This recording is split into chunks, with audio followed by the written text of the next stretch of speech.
Alright, let's get going then. So, good morning. I hope everyone's well. We've got stuff to catch up on here. Overnight news flow, of course. Earnings in full focus and not in a good way. So we'll talk about Apple, Microsoft, and just the slight change in course for this earnings season, which had been so far decent. It's just that maybe things have just taken a turn for the worse. So I'll talk about that in a minute. Let's just talk about some of the moves we're getting right now. So I'll just bring cable into the picture here. So we've had a pop higher on cable this morning, just over the last hour or so. And what we've had is a big break up through yesterday's high. We've just had a pullback to yesterday's high.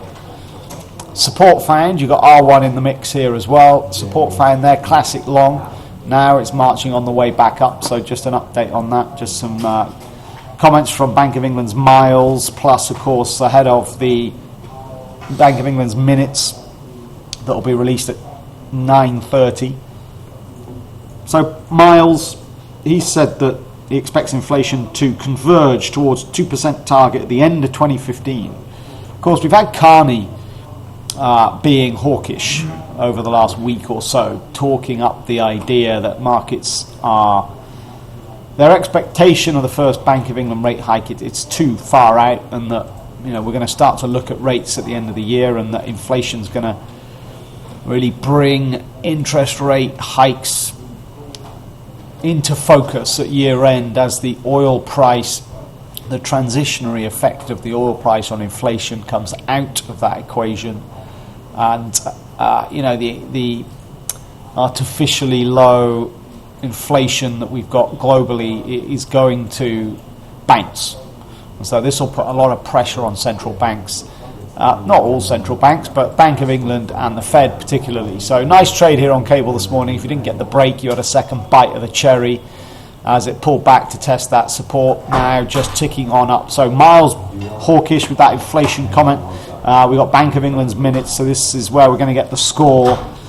This is the meeting 2 weeks ago, right, where they, of course, did nothing. They kept rates unchanged, and, of course, that's 100% as expected. But what we're interested in is the voting. There's 9 members on the Monetary Policy Committee, and they all have one vote, and the majority rules.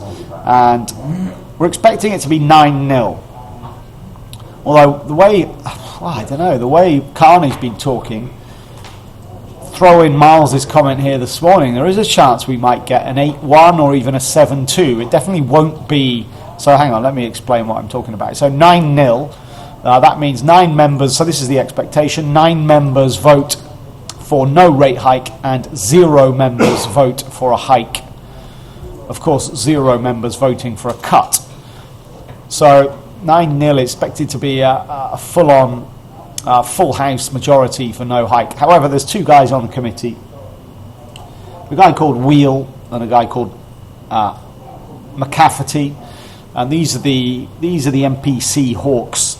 Now, earlier on in the year, and actually end of last year, I should say as well, these guys were voting for a hike. So earlier on in the year, we had a 7-2 vote, 7 for no hike and 2 for a hike. Of course, majority rules, so we had no hike. But it's most likely that if it's 9-0, and it might not be, it could be 8-1 or 7-2 if Wheel and McCafferty make a move, but it's likely to be 9-0, but it's probably the last time it will be. I would certainly anticipate Wheel and McCafferty to move back into that hike scenario. So we'll see, but certainly Sterling on the bid this morning off the back of these hawkish comments from Miles and just generally the comments from Carney from last week. You see some of these big spikes we had last week. This is Carney working his magic, talking up Sterling. So we'll see. This is perhaps one of the, it's probably the biggest event of the morning from a data point of view. But look, let's catch up on the wider market space here. And a couple of things of note. We'll talk about stocks in a minute. All right, stocks have come off reasonable amount, and actually in the end, pretty bad day yesterday as well. But look, I want to talk about oil to start with. Bring the chart up here because Oil is knocking on the door. In fact, it's not knocking, it's banging on the door of $50, and it has done for the last few sessions. You know, you've got to go back to Friday, last week's low, $50.14. Monday's low, $50.15. Yesterday's low, $50.08. Today's low so far, $50.04. Repeated test of this key psychological handle, of course. Now, let me show you on the daily chart. This is we're below the early July low, and so this I'm just going to add $50 as a line on here, roughly around about there. So knocking on the door. If this gives way, then there's certainly room to move into. I might add another line. It's not the best level, but looking at the low on the 1st of April, so the April low, it's also the low on the 25th of March, down around $47. There's space to move into here if 50 gives way, and I would probably expect it to. I think technically this is looking bearish. If I just go back to the 1 hour chart, the dollar weakened yesterday for the first time in quite a few sessions. If I just try and slide in, let me make this euro dollar chart into a daily time frame on the bottom left here. Look over the last 6-7 sessions. We had a pretty big move to the downside on euro dollar. Okay, so dollar strength moving from the 112 handle down to the 108 handle. This is a big move. Okay, so dollar strength helping to generally put pressure on the commodity space. Okay, we talked about gold yesterday, but also oil's been under pressure over the last few sessions, of course, as we've broken lower out of that kind of 3-month range up around $60. Now, yesterday the dollar weakened. Okay, the euro dollar bounced, had quite a big session to the upside. The dollar weakened generally across the board, and oil lifted. And looking in the afternoon, we had a strong push up through $51, up to 51.41, which incidentally was Vass's price point for the strategy report short. Absolutely nailed it to the very tick. That's where it hit, topped out, sell off. And now the interesting thing about yesterday, and what I want to say is, despite dollar weakness, oil cannot bounce off $50, and here we are again this morning. So any kind of sign of dollar strength today, and $50 goes, I can't see oil managing to stay above $50 today. I'd be very surprised. I think that you got lower highs here through the last few sessions. Okay, you got the same low at $50, but I think despite the dollar weakness yesterday, the fact oil couldn't bounce or sustain a bounce, I think indicates the most likely direction is down. So we will see. Keep your eye on $50, probably the most important price point of the session in any market. Right, let's talk tech. Let's talk Apple. Let's talk stocks. Go to the daily chart on the S&P. We've been talking about this range for the last. Well, we've been talking about it for the last few months, I guess, but certainly in the last couple of weeks, because we were down at the bottom side of the range, tested the bottom nicely, turned, big ramp up to the top of the range. In fact, this September contract tested its all-time high on Monday, and now we've given it back. A lot of the gains seen back end of last week have gone. Down day yesterday, of course, and adding to that this morning. So mainly it's Apple driving this. Let me just bring up some stats for you. So Apple delivered earnings last night. Let me bring up a few charts, just to, using the FT here to display some of this data. I mean, on the one hand, so it is difficult to trade earnings season, and it's difficult to trade Apple on earnings season because it often behaves in a manner that doesn't make too much sense, because Apple beat expectation last night. They delivered revenue above forecast. They delivered profits above forecast. So on the revenue side, $49.6 billion in 3 months, and that is a 33% increase on the same quarter last year. Okay, just ahead of analyst expectations. Earnings were $1.85 per share. That's 45 cents above the same quarter from last year. Okay, that's the 9th consecutive quarter that Apple has exceeded estimates. Net income grew as well, 39% up on the year, 10.7 billion. However, the share price dumped 10%. So you've got to feel a little bit sorry for Cook in how, well, I guess he doesn't mind, he doesn't really care too much about the street.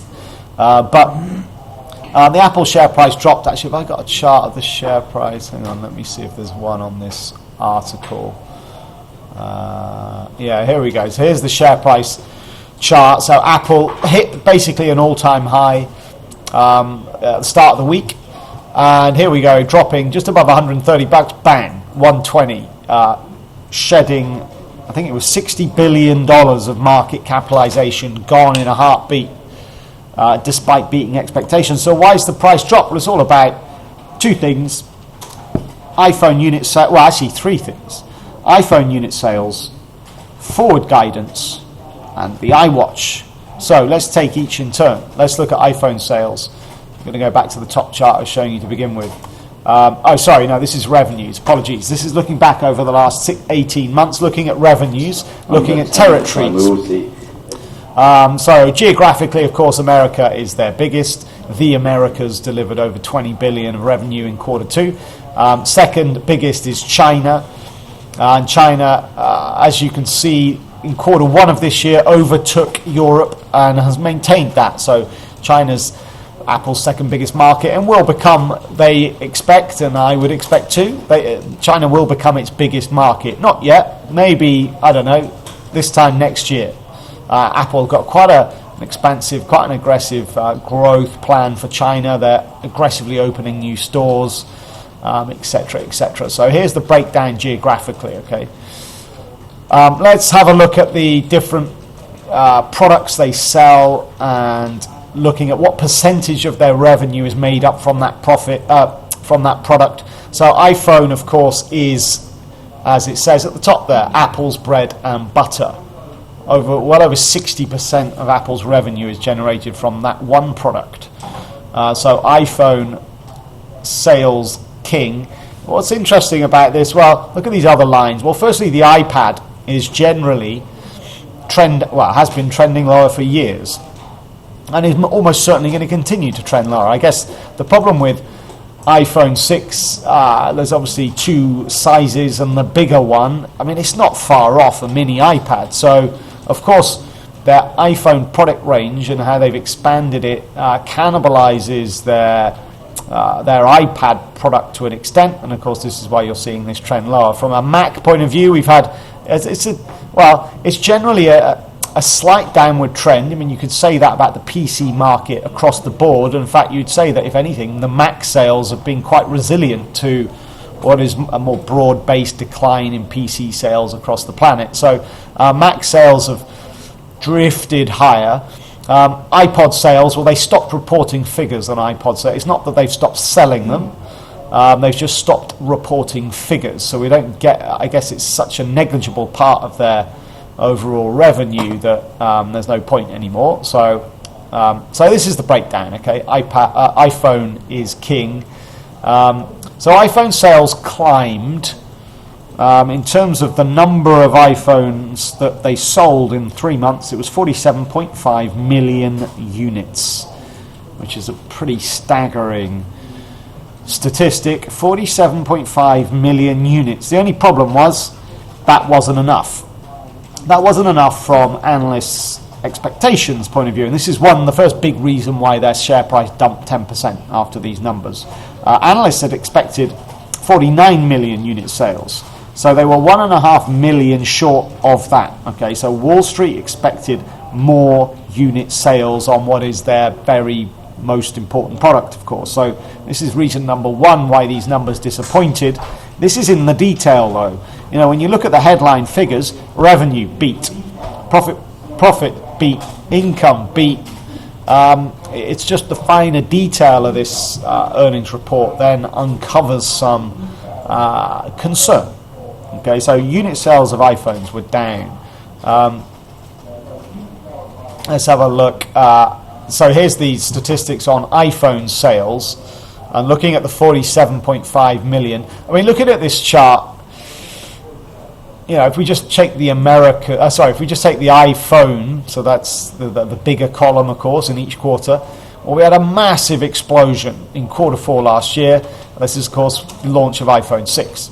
Then we had a drop, as is normally the case. Of course, you get the Christmas binge purchasing plus a new unit, which drives radical spikes in these sales. Quarter 1 dropped, of course, and quarter 2 drops. Traditionally, quarter 4 and quarter 1 is Apple's best quarters. It's always been the case. This is because their kind of product cycle leads typically to product launches in quarter 4, ready for the Christmas season. Okay, so we almost always see Q4 and Q1 figures the best, and then the summer period, quarter 2 and 3, sales drop off. You can see the pattern, always the same.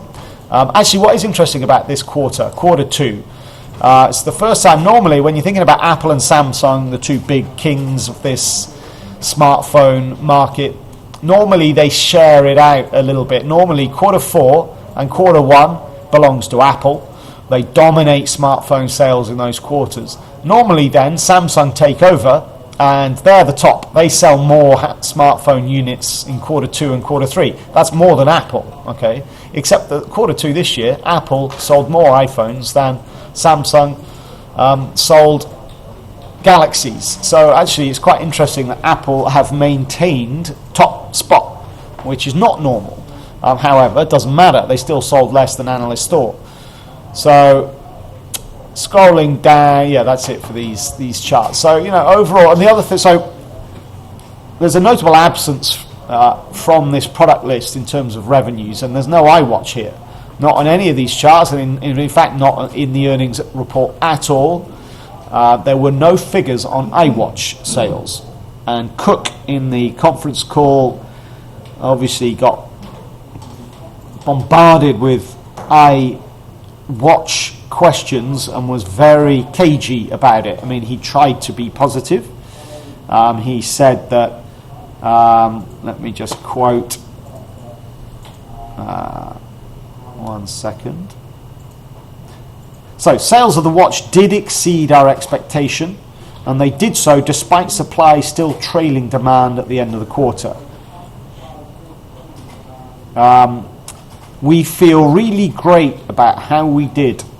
That's what he said about the iWatch, except that they didn't give us any figures. So the fact that there's no numbers is a concern. There's been, to mention this yesterday, there's been a little bit of concern about this iWatch and whether it's all it's cracked up to be. So no numbers on the iWatch figures was also a negative, right? So we've got less iPhones sold than expected. No detail, no numbers on iWatch. And then finally it's forward guidance, because Cook's guidance for next quarter on revenue is between $49 and $51 billion. Okay, so this quarter just gone, quarter 2, their revenue was $49.2 billion. Next quarter they're forecasting 49 to 51 as the range. Now that is weak in Wall Street's eyes. That is lower. That's a very conservative low ball number. Well, not low ball. I mean, 50 billion is not low, but it's not quite what analysts were hoping for in terms of guidance from the company itself. Okay, this is why the share price dropped. They complained about the dollar again, as is the theme this earnings season, like it was last earnings season. A lot of these companies complaining about the dollar. So overall, this is the review on Apple's earnings. The numbers look good. It's just the guidance looks bad. iPhone sales didn't quite meet expectations. No data on iWatch. Share price dumps 20%. Now, because Apple's so massive, biggest company in the world, of course, this has a notable effect on the whole index here. As Bill put in the room earlier, the stat is the S&P is up 3.5% this year. This is before the sell-off, by the way, last night. And a lot of this is due to Apple. Just thinking about earnings season for the tech sector, the tech sector on average is expected to deliver revenue growth of 0.3%. Okay, except when you take Apple out, so just take one company out of that average, and the forecast for the tech sector ex Apple is actually earnings to decline by 6%. So Apple is such a giant that it has notable effect on the indices. So we had a sell-off last night. We've had a sell-off through Asia this morning, although actually this is beginning to try and recover. We're just getting a bit of upside now. So the S&P pushing up. I've got a bit of a line on here. This around 2107 was a resistance point middle of last week, Wednesday's double top. The DAX has just closed the gap. So we're getting a bit of movement here on the way back. It wasn't just Apple who disappointed. Microsoft disappointed last night as well. Their share price down 4%. Net loss 3.2 billion on the quarter. Still really struggling with currently what's seen as a failed acquisition of Nokia. Also complaining about the dollar, of course. So just weak earnings has just tipped the balance here. So that's the stock update. I'd say the earnings season was relatively going probably on the whole better than expected. It's taken a turn for the worse. So we'll see how things progress as we go through the session on that front. Right, Bunds, let's have a look. The Bund is kind of doing the opposite to... We seem to have a negative correlation here at the moment. I mean, this correlation's all over the place. So you can't really pay too much attention to it. But as the DAX gapped open lower and has now traded up to close the gap, the Bund's done the opposite. Gap open higher, traded back down to close the gap. So you've got quite a nice negative correlation, except that yesterday, for a large part of the session, in fact definitely in the morning, both markets closed down. So you had the Bunds trading lower and you had the DAX trading lower simultaneously. And this was maybe because of the euro. I mean, the euro had such a big move yesterday. This is the kind of catalyst for the downside on European equities. But if the euro calms down and has a quieter day, maybe this is the conditions for that inverse correlation between bonds and equities to kind of get back on track. So we'll see. Not too much news flow then this morning. Let's just have a look at the calendar for the session. I mentioned on Monday, this week is pretty uninteresting from a data point of view. Let's just bring the economic calendar into screenshot here. So we've got 30 minutes to the Bank of England. All right, we're expecting 9-0. There is a chance it might not be. But hawkishness from Miles this morning has got cable and sterling on the front foot. 10 o'clock, we get some government debt figures out of Europe. These aren't massively interesting. Retail sales out of Italy. Put some Portuguese and Irish numbers in here. We've got Juncker holding a press conference at 11:15. So maybe just a very brief mention on Greece. They've got another vote. They've got to vote through more stuff in Parliament today. And, it's more of a political thing than anything else. They'll vote it through. They've got a pretty big majority on voting through the reforms last week, and they'll most likely get that through no problem. It's just how much damage is Tsipras going to take in terms of his own Syriza party, and it's just thinking about the political implications. It's most likely we're going to get a continuation of the status quo, which is basically Tsipras trying to operate a minority government because he's got support from the opposition when it comes to staying in the euro, when it comes to agreeing to another bailout. So he can get through the summer, deliver the deliver the deal for a third bailout. Then you might see perhaps another election, maybe towards year end. That's the most likely scenario. Just scrolling down here, what have we got in the US this afternoon? Probably the biggest data release of the week, existing home sales. That's a really punchy housing starts numbers. 8-year highs last week, housing starts and building permits. This is a different type of measure, of course, but we're expecting still a high print, 5.4 million. Existing home sales at 3. We've got the Department of Energy numbers, which are due out at 3:30. This could be the catalyst. Well, we'll see. Maybe we'll break 50 before we get to half 3. $50, that is. But we'll see those come in. In terms of earnings, it's a quieter day with respect to earnings today. We had Apple. That was the big event of the week. So no US companies of any note on the earnings side today. Okay, so let's get cracking. $50 is the key line in the sand. We've seen stocks open weak off the back of Apple, but just reclaiming some of those losses, with the Bund operating inversely and the euros having a quiet consolidation up above the 7th of July low. And keep your eye on, focus on cable as we switch and turn our attention to the Bank of England minutes that are due in 25 minutes. All right, guys, enjoy the session.